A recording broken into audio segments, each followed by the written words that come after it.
The morning sun rose over the dusty horizon of Dust Valley, turning the small frontier town gold. It was supposed to be the happiest day of Maryanne Miller's life, her wedding day. For weeks, the townsfolk had been talking about it, the union between the Millers and the wealthy Hargroves. It was said to be the grandest event Dust Valley had seen in years. Inside her childhood bedroom, Maryanne stood before the cracked mirror, her hands trembling as she adjusted the lace collar of her mother's wedding dress. The fabric had yellowed with time but still held a kind of grace that made her heart ache.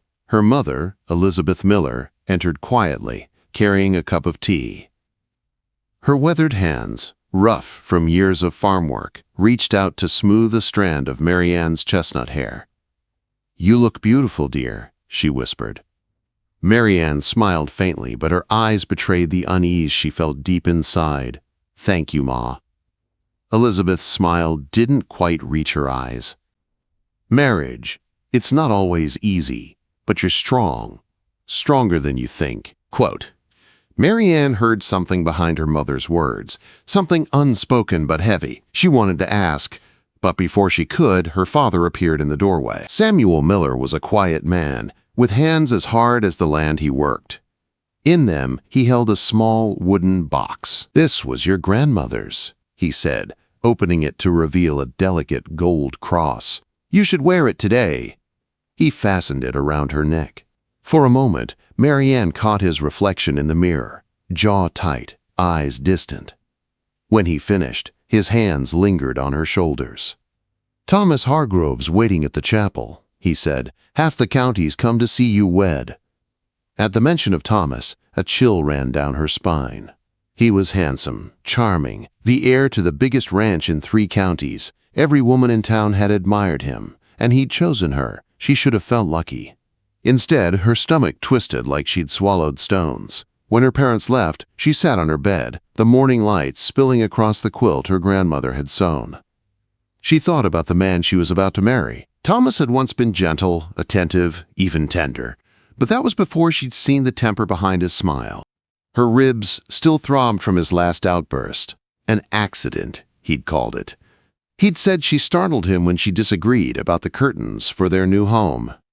He'd apologized later, with flowers and soft words. It had been easier to forgive than to face the truth. Each time it happened, she'd told herself it was the last. "He's just nervous about the wedding," she whispered, as if saying it aloud would make it true.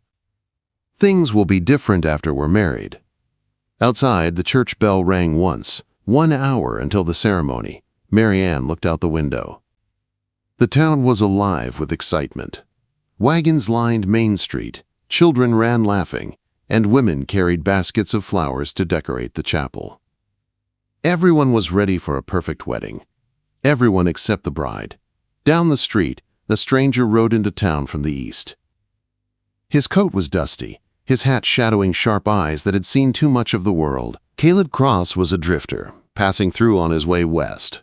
He meant only to rest his horse and buy supplies, but something about the tension in the air made him linger. At the livery stable, he overheard 2 men talking as they brushed their horses. "Poor girl," one muttered. "Pretty thing like that, marrying into the Hargrove clan." "Hush," the other replied. "Ain't our business.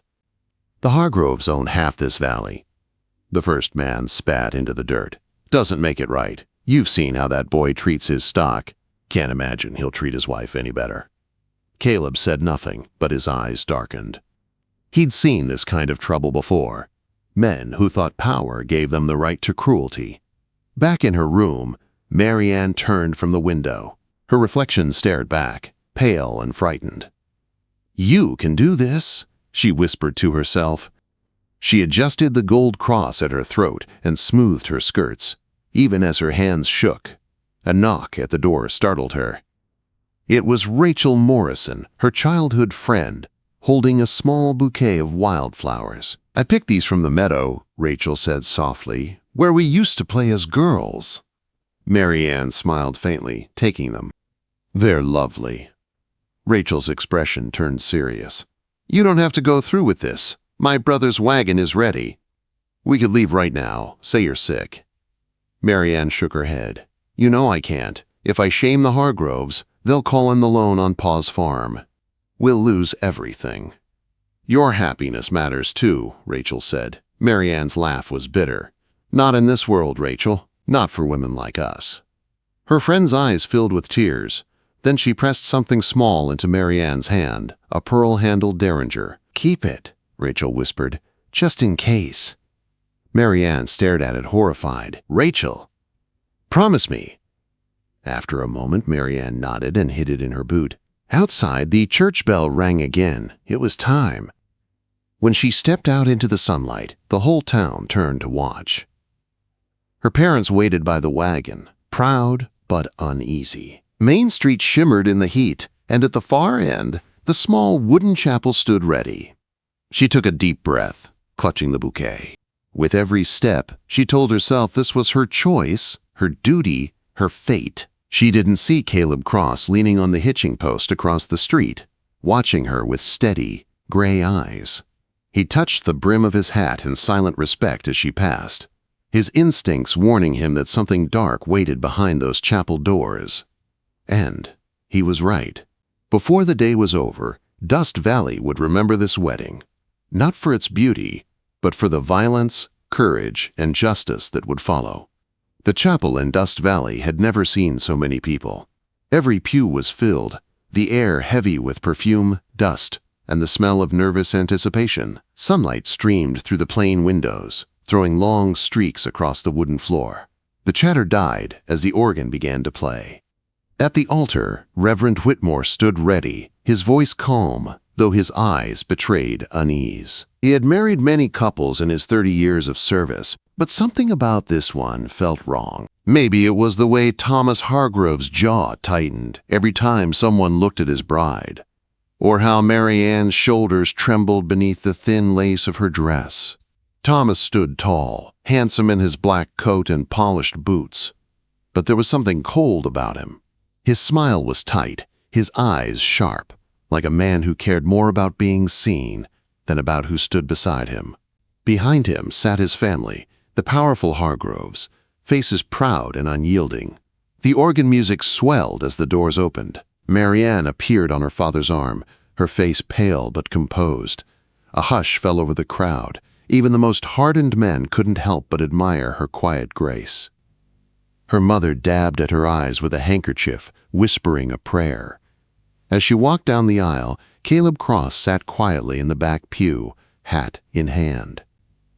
He'd slipped in unnoticed, his gray eyes scanning the scene. He'd seen men like Thomas before, wealthy, spoiled, cruel behind closed doors. And he'd seen women like Maryanne, brave enough to stand straight even when the world pressed her down. Samuel Miller's grip on his daughter's arm was tight, as if he feared she might turn and run.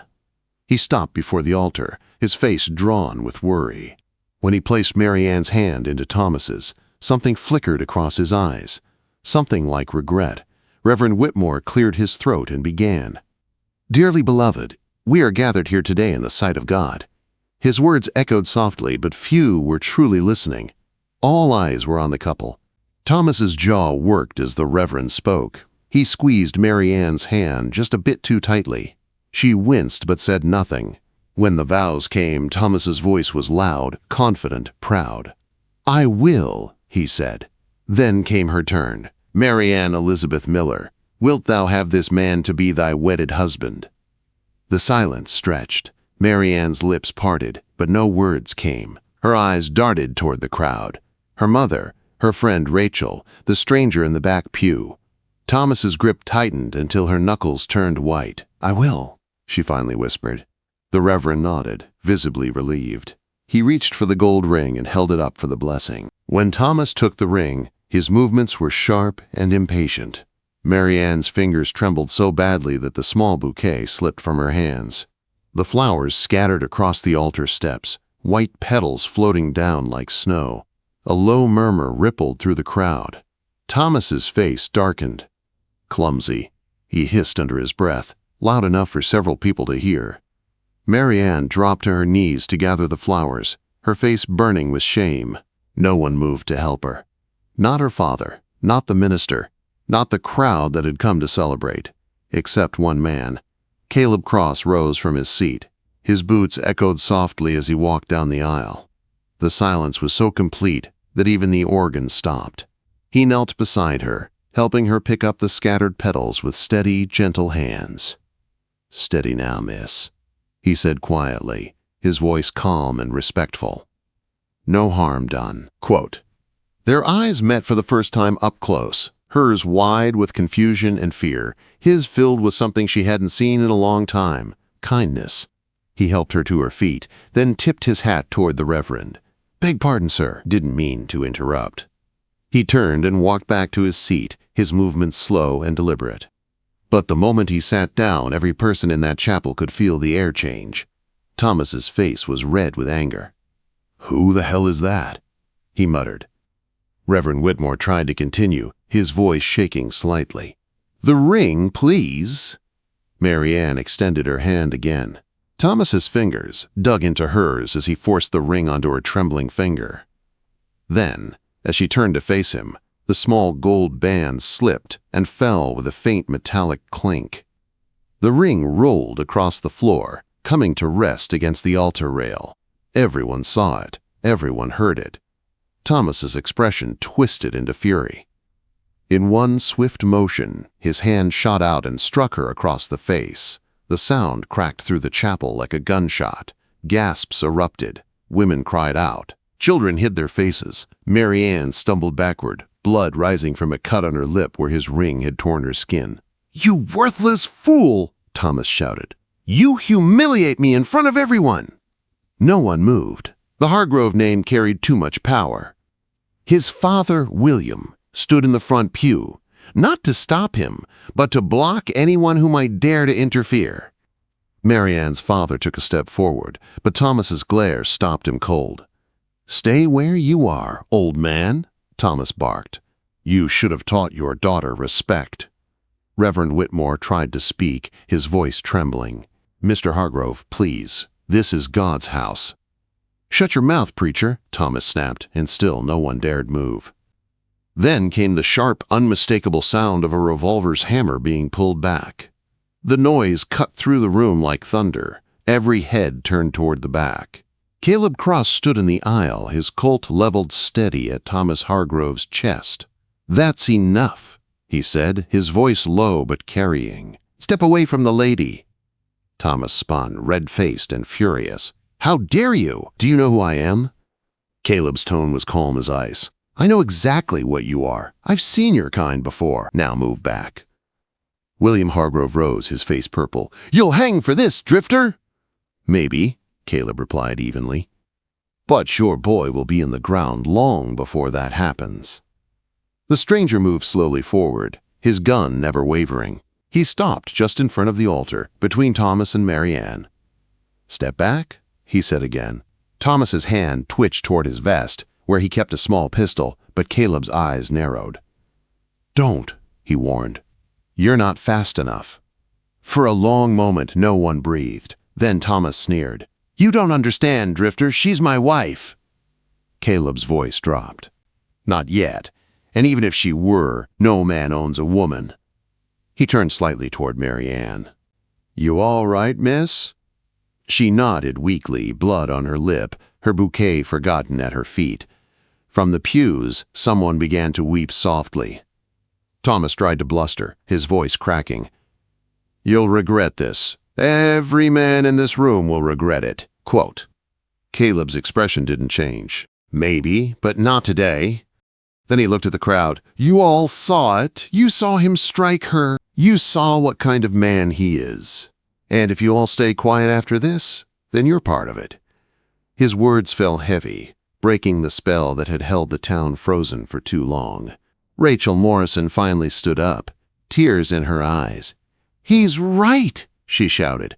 "She's been suffering for months. I've seen the bruises." A murmur spread through the congregation, shock, guilt, and anger all at once. Thomas roared in rage and lunged forward. Caleb moved like lightning. The barrel of his Colt swung hard, connecting with the side of Thomas's head. The groom dropped like a stone, hitting the altar steps with a dull thud. Gasps filled the church. Caleb holstered his gun slowly, his voice calm again. Anyone else? Quote, no one answered, not even William Hargrove. The silence stretched as Maryanne stared at her fallen fiancé, her heart pounding. In that moment, she knew her life had changed forever. Thomas Hargrove groaned as he pushed himself up from the altar steps, one hand clutching the bleeding gash on his temple. His face was twisted with hatred and humiliation. You'll pay for this, he hissed. No one strikes a Hargrove and lives. Caleb Cross didn't move.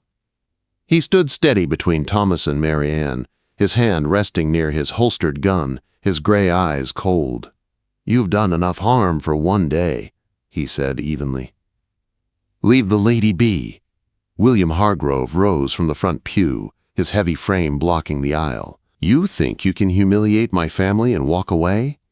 His voice thundered through the chapel. Marshal Wheeler! Arrest that man! The marshal, a nervous, round man seated near the back, swallowed hard but didn't move. He'd seen how fast the drifter drew, and he had no intention of dying for the Hargroves. Pride. Seems the marshal's made up his mind, Caleb said quietly. And so's the town. Murmurs spread through the crowd. The spell of fear that had gripped Dust Valley for years was cracking. Maryanne, trembling but standing tall, found her voice. He's right, she said, her voice shaking but clear. Thomas has been hurting me for months. I thought I had no choice but to marry him, but now everyone can see who he truly is. Lying witch! Thomas shouted, blood dripping down his cheek. He lunged again, but Caleb moved first. The butt of his Colt slammed against Thomas's jaw, sending him sprawling onto the wooden floor. Caleb's voice was calm but firm. You don't lay a hand on her again, not ever. The church was silent, except for the ragged breathing of the fallen groom. Maryanne's father finally stepped forward. He's right, Thomas, Samuel Miller said, his voice low but steady. I won't let you hurt my daughter again. No land or loan is worth her life. The Reverend lowered his Bible, eyes wide with tears. May God forgive us all for letting it come to this, he whispered. Caleb turned to the crowd. You've seen enough. You know what's right. Don't let this family keep ruling you with fear. For the first time, Judge Harrison stood from his pew, his deep voice cutting through the silence. Mr. Cross is right. The law belongs to this town, not to the Hargroves. That was the breaking point. The people began to move. Some went to help Maryanne, others surrounded the Hargroves. William barked orders, but no one listened anymore. Maryanne turned to Caleb.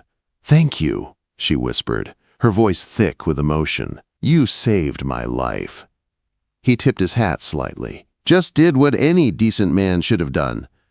Outside, the sunlight hit like a slap, the air heavy with dust and whispers. Word spread faster than wildfire. By sundown, everyone in Dust Valley knew what had happened in the church, that Thomas Hargrove had struck his bride before God and half the town, and a stranger had stood up to him. That night, in the quiet of her family's farmhouse, Maryanne sat by the window.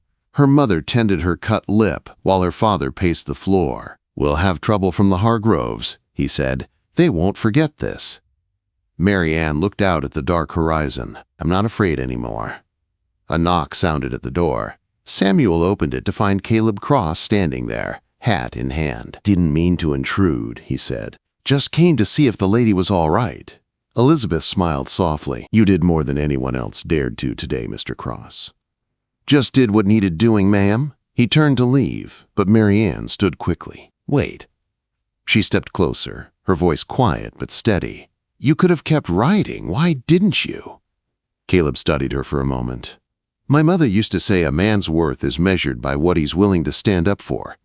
You needed someone to stand up for you. I couldn't just ride on. A faint smile tugged at her lips. Then maybe Dust Valley needs you to stay.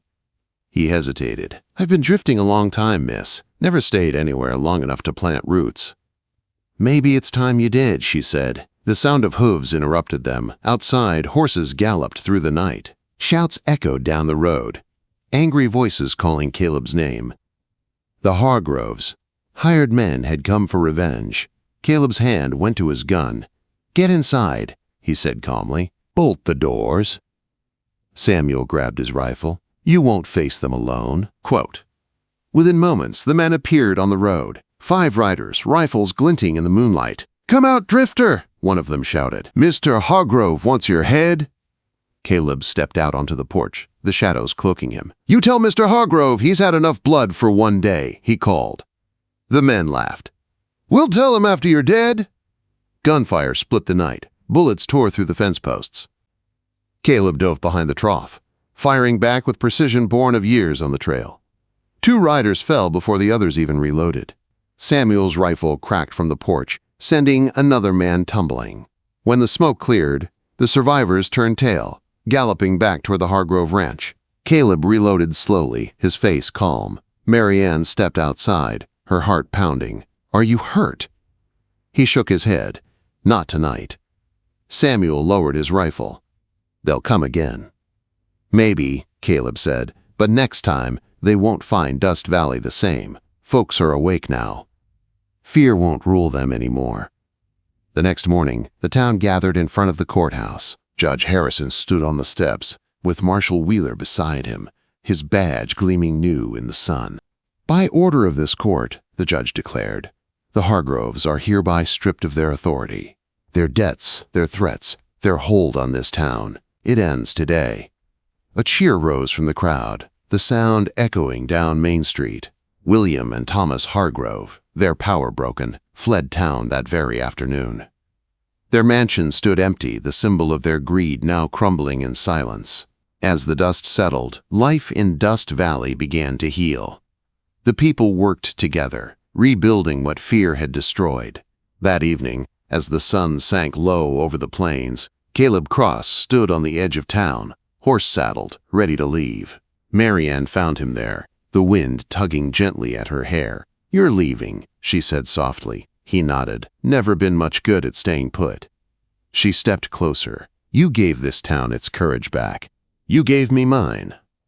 He looked at her then, really looked at the woman who'd survived, who'd stood tall when everything tried to break her. "Then my work here's done," he said quietly. She smiled. "You could stay anyway." Caleb studied the horizon, the sun bleeding gold across the desert sky. "Maybe I could," he admitted. Then, for the first time in years, he smiled, a real smile. As he turned back toward town beside her, the wind carried the sound of laughter from Main Street, a sound Dust Valley hadn't heard in years. The darkness was gone. And for Maryanne Miller and the drifter who drew his gun for her honor, the story that began with pain ended with hope and the promise of something new.